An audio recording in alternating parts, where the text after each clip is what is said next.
ہم نے محدود دعائیں رکھی ہوئی ہیں، محدود، وہ جی فلانا کام میرا ہو جائے تو بھئی وہ ایک ہو گیا، اس کے بعد پھر نئی ٹینشن بن جائے گی.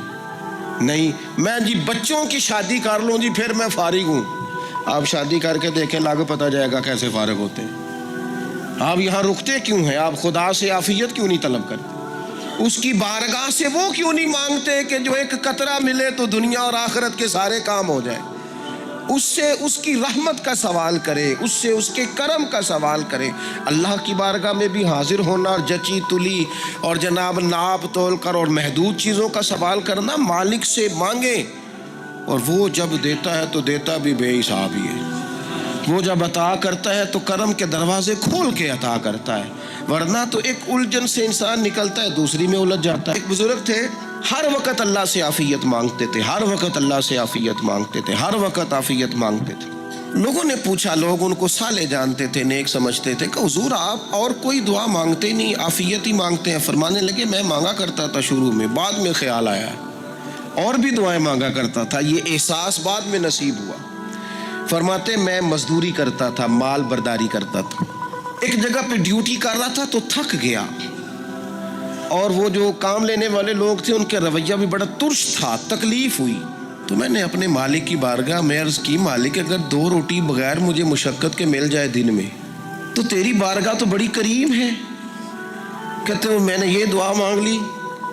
ذرا میں تھوڑا آگے بڑھا تو 2 بندے آپس میں لڑ رہے تھے، میں ان کی صلح کرانے کے لیے، انہیں بچانے کے لیے آگے بڑھا، تو میں جس کو چھڑا رہا تھا دوسرے نے میرے اوپر ضرب لگا دی، میرا بھی سر پھٹ گیا.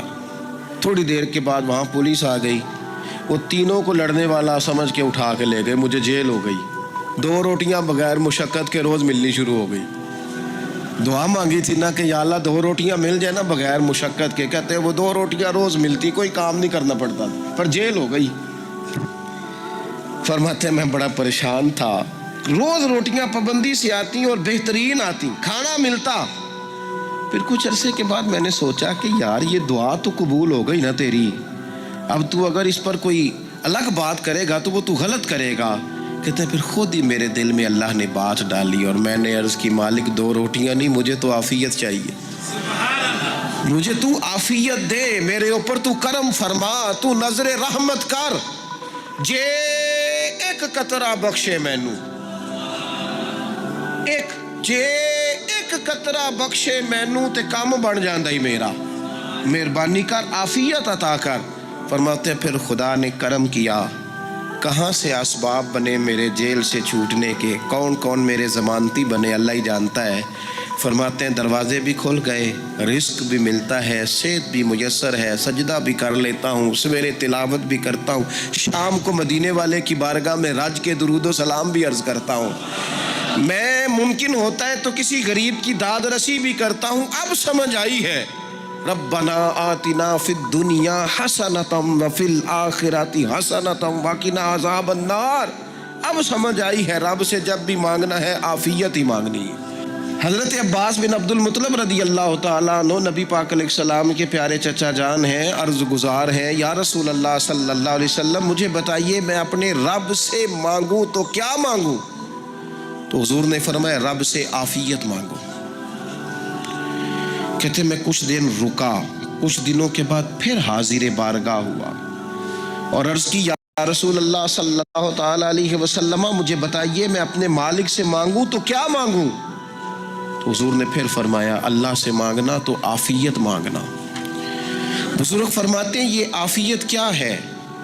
عافیت یہ ہے کہ یا اللہ ظاہری پریشانیاں، باطنی پریشانیاں، اے اللہ ظاہر کے میل کچیل بھی دور ہو جائیں، باطن کے بھی دور ہو جائیں. اے اللہ ہر معاملے میں، ہر آزمائش میں، ہر دکھ میں ہمیں تیری پناہ نصیب ہو جائے.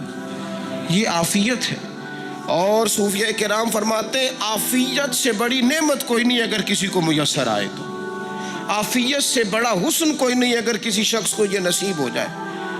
اور ایک اللہ والے نے تو ایک اور بڑا خوبصورت ترجمہ یہاں کیا ہے، وہ کہتے ہیں عافیت کا مطلب ہے دل کا قرار.